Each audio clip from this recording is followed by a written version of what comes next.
Hey Book Dragons, welcome back to my channel. I'm glad you could be here with me. We are doing a book review today, so let's get right to it.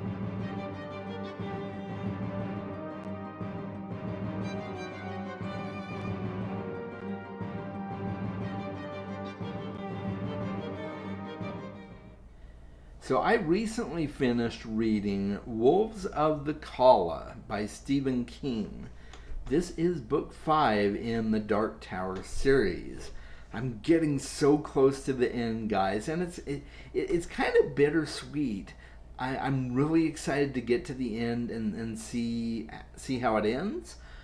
But I'm also like, oh man, my Dark Tower journey is almost over. What am I going to do after that? Well, I know what I'm going to do. I've got lots of other stuff I'm doing, but Wolves of the Calla was a fantastic book. Now, it's kind of funny because I have said all along the way in my Dark Tower journey that certain books are my favorite. Like, originally, after reading the first 3 books, The Drawing of the Three was my favorite of the first 3 books. And then I read Wizard and Glass, and I said, oh, well, man, this is my favorite so far. And then I read Wolves of the Calla, and I'm like, well, this is my favorite so far. So that just tells you that it keeps getting better and better and better, guys. I can't talk up this book enough. Now, I did read Salem's Lot prior to reading Wolves of the Calla, and I also read the very last Dark Tower in publication order, The Wind Through the Keyhole, prior to reading Wolves of the Calla as well. And I did that because I heard that was the best way to experience Wolves of the Calla is if you had read those 2 books prior. So I did that. I'm very glad that I read Salem's Lot prior to Wolves of the Calla. I won't go into any spoilers, but I will say that Wolves of the Calla completely spoils Salem's Lot. And there are parts of Salem's Lot that are absolutely crucial to reading Wolves of the Calla.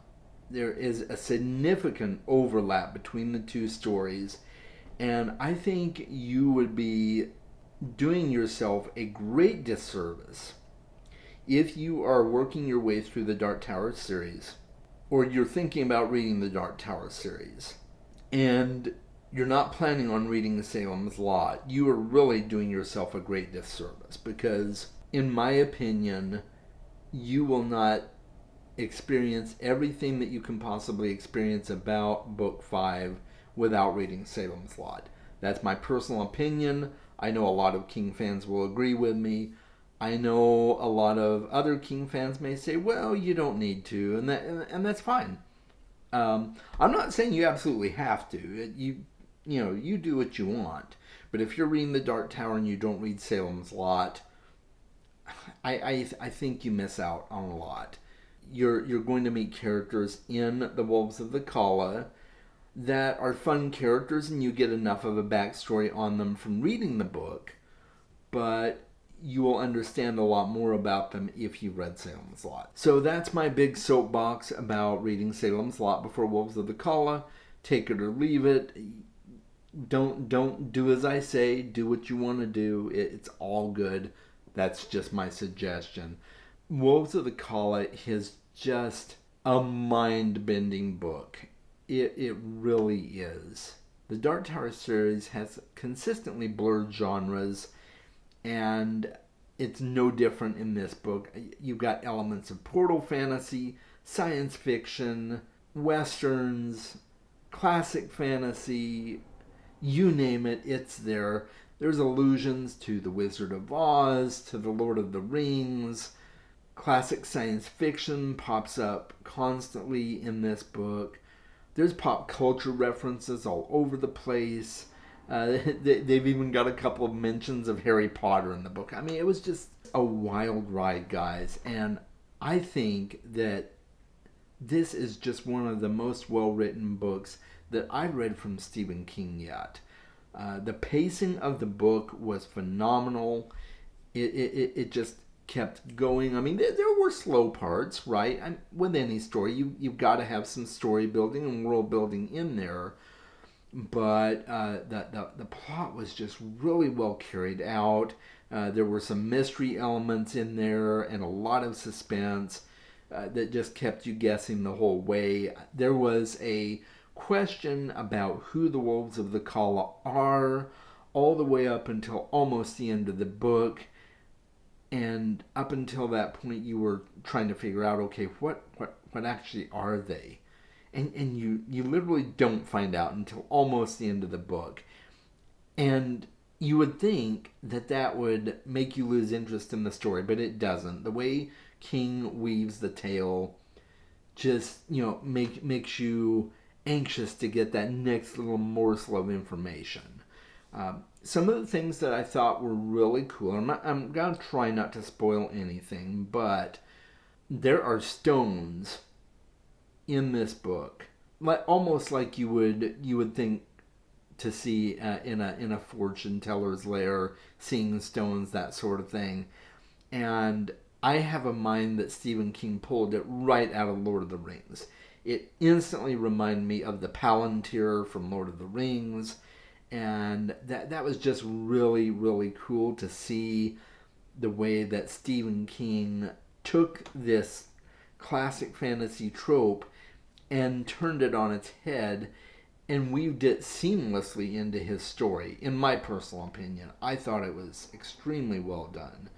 I've loved continuing to follow the characters. Roland the Gunslinger just continues to become more and more lovable. To be honest with you, when I first read The Gunslinger, I was kind of disappointed in Roland. It was an interesting story, but it just wasn't really all that engaging. And Roland was just kind of this like one-sided character, not really complex at all. And then all of a sudden, as the series progresses, he just becomes so immersive and such a fascinating character. And like I said, he's really lovable. He's got a ton of quirks, but you just learn to love him along the way. So Eddie Dean is the same way, Susanna Dean the same way, Jake is the same way. You've got this cast of characters that just brings so much life to the story. And they got thrown into a situation where a group of people in this small town are calling on them to help, and they're having to learn to juggle different people's personalities and try and convince people that aren't easily convinced about the authority of the gunslingers and what they can do for these people. A lot of these people don't trust them. They're just not willing to give up their old ways and do things differently. The people in this town all have their own secrets. One of them in particular has a big secret, and it's just a really interesting political scenario that's been woven into this tale. So it's just fascinating. This town, you definitely get some small town vibes. One of my favorite characters was Father Callahan. Just a really, really great character. I loved seeing all the nuances of his character and the way that he's grown as a person over his lifetime from the different events that have happened in his lifetime.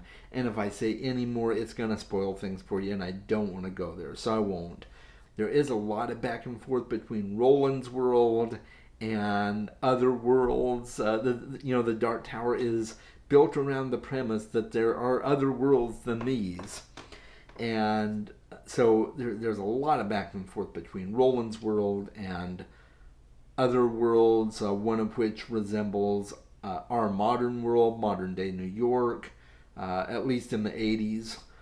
And just an awesome story. I was gripped the whole time. So yeah, that's a long-winded answer to tell you how much I love this book. Did it have flaws? Yeah, there were some things that I think maybe could have been left out, but all in all, I wouldn't change anything about the story if I had it to do myself. I think Stephen King has created just this amazing fantasy story, and I can't wait to see where it goes in the final two books of The Dark Tower. I just, oh, guys, I can't believe I'm almost there. So, uh, make sure that you read the Dark Tower series. And if you have already read the first four books, you've already heard me say it, so I won't go into it again. You know what you need to read before you read this book. But if you don't want to do that, at least continue in the series. Don't stop after Wizard and Glass. Keep going. Read along with me. It's so much fun. So I think you will be really amazed. One thing that continues to stick out to me about this series is how much it has made me a believer despite certain things that I normally don't enjoy. Like, I don't enjoy westerns. I have never been a guy who likes to read westerns. But The Dark Tower has western elements to it, but by golly, it's a winner for me. So check it out. Let me know in the comments what you think about this quick and hopefully painless review. Let me know in the comments. Dialogue with me down there. I am going to put, I keep saying this and sometimes I forget to do it, but I am going to put a pinned comment down there where you can talk spoilers. So look for that if you're wanting to talk spoilers with me. You can do that. You can join my Discord. We can talk about stuff there. You can follow me on Twitter and you can mention me there and say, hey, what about this? Feel free to check all of my socials out. Follow me. Let's dialogue together. Make sure that you are reading more books. I will talk to you soon.